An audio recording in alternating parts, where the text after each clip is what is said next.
নমস্কার বন্ধুরা, নতুন রেসিপিতে আপনাদের স্বাগত। আজকে আমি আবার একটা অন্যরকম রেসিপি নিয়ে এসেছি। আজকে আমি করে দেখাবো পটল বাটা। পটল বাটা কী করে করতে হয় সেটা করে দেখাবো। এই পটল বাটা এত সুন্দর হয়, পটল বাটা দিয়ে এক ভাত খাওয়া যায়। তাই আমি এই পটল বাটার জন্য নিয়ে নিয়েছি এখানে, এই দেখুন, 500 মতো পটল, একটা টমেটো, রসুন, পেঁয়াজ, কাঁচা লঙ্কা, শুকনো লঙ্কা, কালো জিরে, চীনাবাদাম ভিজিয়ে রেখেছি। আর এখানে আছে কাশ্মীরি লঙ্কার গুঁড়ো, চিনি, নুন, হলুদ আর সর্ষের তেল। পটল বাটা খুব বেশি উপকরণ লাগে না। এবার আমি পটলটা কেটে নেব। এই দেখুন বন্ধুরা, আমি এবার পটলটা কেটে নিচ্ছি। পটলটা ছাল ছাড়াবো না, আমি ছাল সমেতই দেবো। এই দেখুন, আমি এইভাবে ছোট ছোট করে কেটে নেব।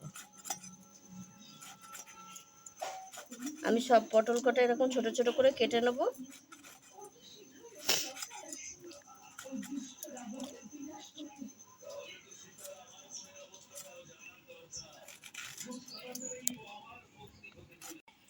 এই দেখুন বন্ধুরা, আমি রসুন, পেঁয়াজ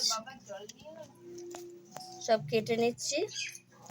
রসুনটা খুব একটা ছাড়াবো না, এমনি মিক্সিতে দিলেই হয়ে যাবে। এই দেখুন, পেঁয়াজটা এইভাবে কেটে নেবো একটু বড় বড় করে।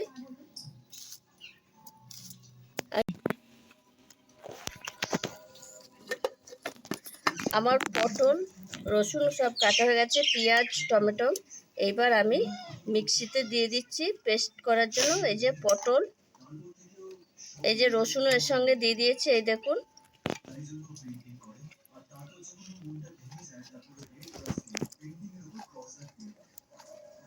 এইবার আমি দিয়ে দেবো এর মধ্যে পেঁয়াজ, টমেটো, এগুলো একসঙ্গে বাটবো। যদি এটা না ধরে আবার দুবারে বাটবো। এবার আমি দিয়ে দেবো এই যে কাঁচা লঙ্কা, এই 3টে কাঁচা লঙ্কা, 2টো শুকনো লঙ্কা, কালো জিরে,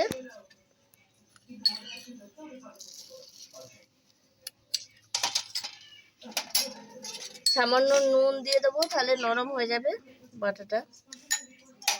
আর দিয়ে দেবো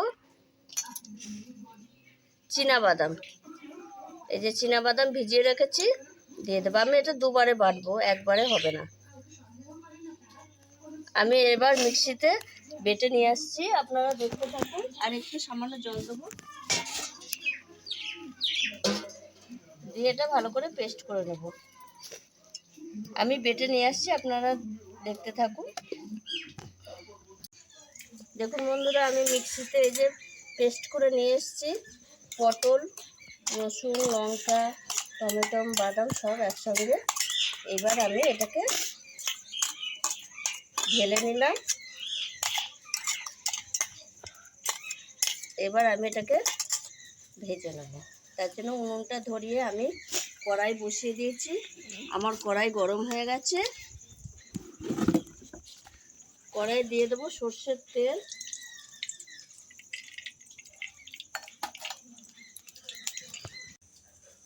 তেল গরম হয়ে গেছে বন্ধুরা, দিয়ে দেবো শুকনো লঙ্কা আর কালো জিরে।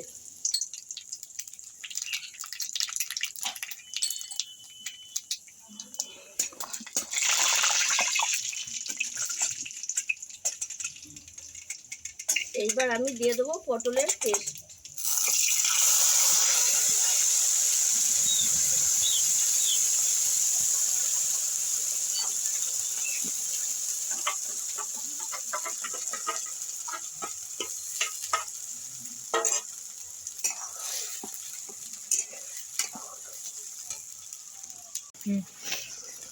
এই দেখুন বন্ধুরা, আমি এখন ভাজা ভাজা করে নিচ্ছি এটা ভালো করে।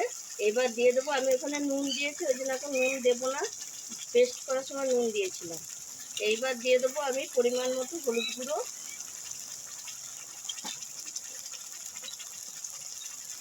স্বাদ ব্যালেন্স করার জন্য সামান্য একটু চিনি।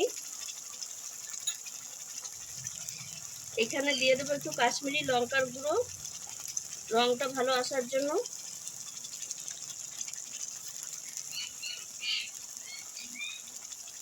আর দিয়ে দেবো কাঁচা লঙ্কা, একটু ভেঙে দেবো, দুটো কাঁচা লঙ্কা ভেঙে দিচ্ছি। এবার আমি ভালো করে এটাকে ভেজে নেব। এই দেখুন বন্ধুরা, পটল ভাজাটা হয়ে গেছে, আমার ভাজা ভাজা হয়ে গেছে। যখন বেটে এনেছিলাম তখন কতটা লাগছিল, এখন দেখুন কতটুকু হয়ে গেছে। এই দেখুন, এইভাবে ভাজা ভাজা করে নিতে হবে বাটাটা, তাহলে খেতে বেশি টেস্ট লাগে। এত সুন্দর লাগবে দেখবেন।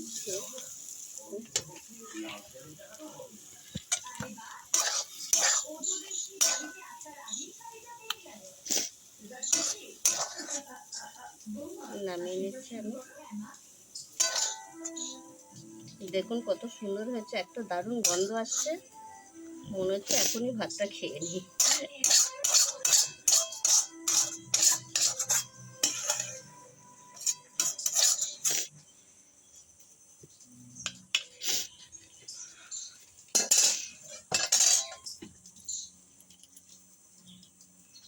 এইবার আমি এর মধ্যে এটা গার্নিশের জন্য আমি এটা দিচ্ছি।